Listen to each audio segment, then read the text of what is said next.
তুমি আচ্ছা রুহি, তোমাকে একটা কথা বলি, তুমি কথাটা শুনবা, হ্যাঁ? মনোযোগ দিয়ে এদিক তাকাও।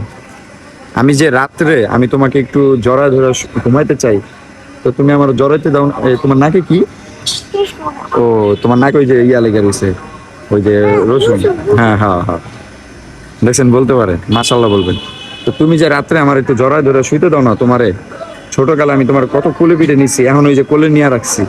বড় হয়ে গেলে তো আর তোমার এরকম কোলে নিতে পারবো না, কারণ তুমি তো শিয়ানা হয়ে যাবে, তাই না? বড় হয়ে যাবা। হ্যাঁ, তোমার তো জড়ায় ধরতেও পারবো না। তো তুমি যে আমার একটু জড়া ধরতে দাও না রাত্রে, আমার একটু মন চায় না, আমি কিন্তু কান্দুম। ও, রিফারও ধরুম, তাও তোমার ধরুম না। আমার মেয়ে শিয়ানা হয়ে গেছে, ওকে রিফারও ধরবো না। আচ্ছা ঠিক আছে, যাও, আমার মনে অনেক কষ্ট দিল, কষ্ট পাইছি।